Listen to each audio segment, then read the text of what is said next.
The sound of her phone buzzing broke the silence of the room. Amara's heart skipped a beat as she saw the name on the screen. Zion.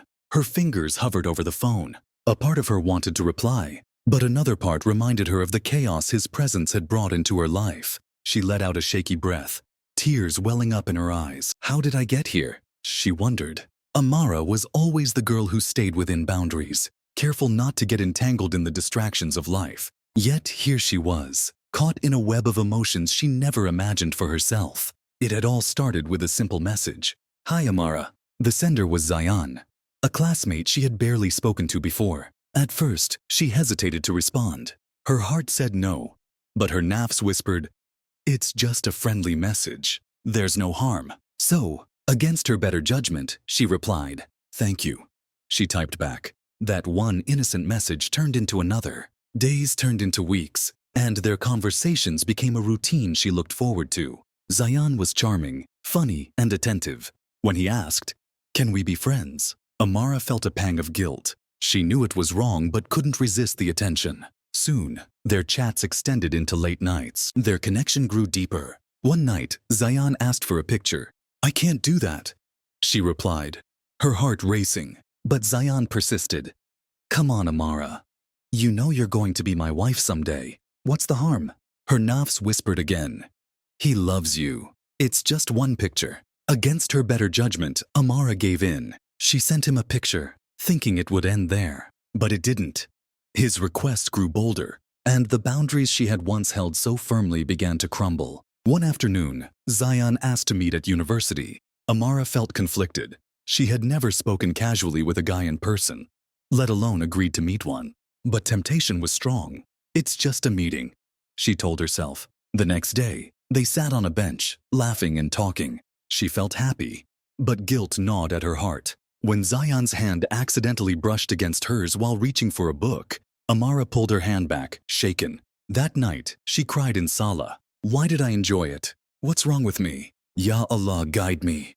She whispered through tears. Desperate for clarity, she turned to Allah in prayer. "If this man is good for me, make this path easy and make him my mahram. If he is not good for me, take him away and bring me peace." The next day, something happened that changed everything. Amara stumbled upon a video where a woman recited a powerful ayah, "Do not even go near zina." The woman explained, "This command doesn't just forbid the act of zina, but also anything that leads to it. Casual chats, meetings, and emotional attachments. Shaytan is always the third in such situations, making haram seem beautiful." Amara's heart trembled. She realized how far she had strayed. The woman's words echoed in her mind. "Control your desires for the sake of Allah, and He will reward you with someone truly deserving." Determined to change, Amara started distancing herself from Zion. She knew it wouldn't be easy. She loved him and had dreamed of marrying him. But her love for Allah had to come first. One day, Zion sent her a message, saying he was going to take a nap and would talk later. Amara continued her day until her phone buzzed again. The message made her freeze. It was vulgar and inappropriate. Words she never imagined Zion would say. Her heart pounded as she read it again. Was this really from him? With trembling hands, she replied, "What is this, Zion?" His call came immediately. "Amara, it's not what you think. My friend was using my phone and sent that to his girlfriend by mistake." But Amara wasn't convinced. The guilt and hesitation in his voice were unmistakable. In that moment, the truth became clear. Zion had been talking to other girls all along. The man she had trusted and hoped to marry had been deceiving her. Tears streamed down her face as she blocked him. "I was just an option to him," she whispered in disbelief. She cried endlessly, questioning herself. "I loved him. I was loyal. Why did this happen to me?" Then she remembered the words from the video. "Why are you expecting something halal from a haram relationship?" Suddenly, a chilling thought struck her. What if I had married him and only then discovered his cheating? Realization dawned on her. Allah had saved her. Despite her mistakes, He had protected her from a lifetime of pain. She fell into sujood, tears of gratitude flowing freely. Ya Allah, thank you for saving me. Make me strong enough never to let a non-mahram into my heart again. As months passed, Amara healed. Her heart found peace in the remembrance of Allah. Zion became a distant memory, as though he had never existed. Years later, Amara received a call from her friend Hafsa. My cousin saw you at my wedding and wants to send a proposal. Can we have your father's number? Amara's heart swelled with gratitude. This time, it was different. The man respected her and sought a halal relationship through the proper channels. She smiled, knowing this was Allah's reward for choosing him over fleeting desires. Sisters, your heart is a precious gift from Allah, a vessel meant to be filled with love for Him and devotion to what is pure and righteous.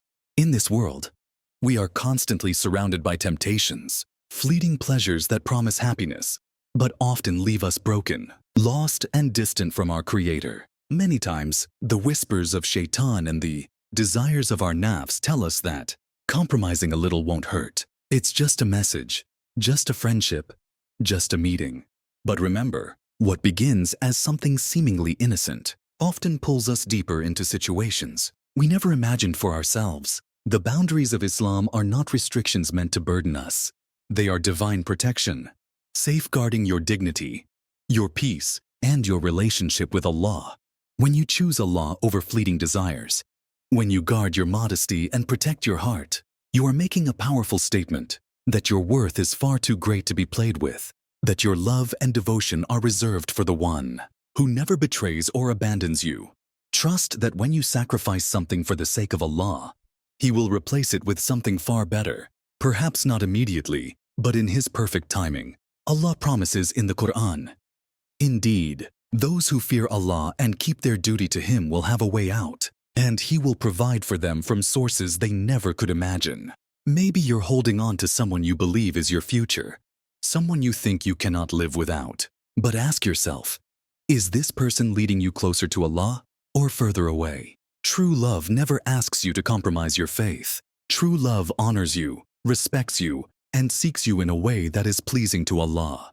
If you feel heartbroken because of someone who deceived or left you, remember that Allah has saved you from something that was never meant for you. And what Allah has planned for you is always better than what you desire for yourself. So be patient, sisters. Place your trust in Allah's wisdom. Keep your heart pure, and He will guide you towards someone who will love you, honor you, and seek you through the halal path, because that is what you deserve. And most importantly, you will find the greatest reward of all: peace, contentment, and the unwavering love of Allah, who never forsakes those who turn to Him sincerely.